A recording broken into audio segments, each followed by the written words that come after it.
This is the kind of firepower the Kurdish Peshmerga say they need to stand a chance against ISIL.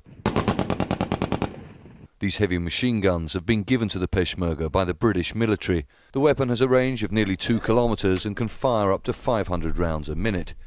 It's a boost for the poorly equipped Kurdish soldiers fighting ISIL along a front line that stretches more than 1,000 kilometers across northern Iraq.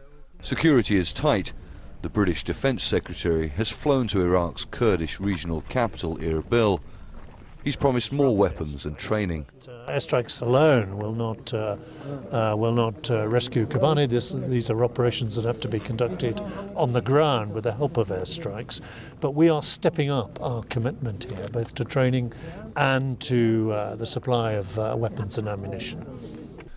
British soldiers from the 2nd Battalion of the Yorkshire Regiment are training the Peshmerga at this camp. We're not allowed to show their faces. There are security fears for them both here and back home.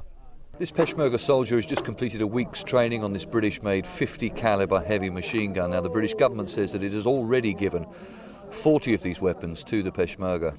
The US and Germany, among other members of the international coalition, have also supplied the Peshmerga with equipment.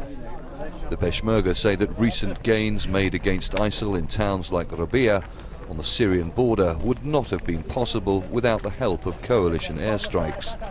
But weeks of bombing by coalition fighter jets on the town of Kobani on the Syrian-Turkish border have so far failed to dislodge ISIL there.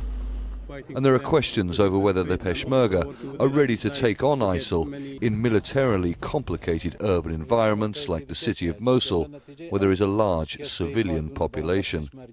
ISIL morale is low. We are ready for urban warfare. The Iraqi government should take advantage of this and get ready to take Mosul back. The Iraqi government has put aside fears that weapons it supplies to the Kurds could be used against it in a bid for Kurdish independence. It has pledged to help the Peshmerga too. This is an international fight for humanity. For this battle we need as much help as we can get. This Peshmerga soldier, at least, says he's ready. We learned a lot from our British instructors. We are prepared for the battle. But it's a battle that's far from won.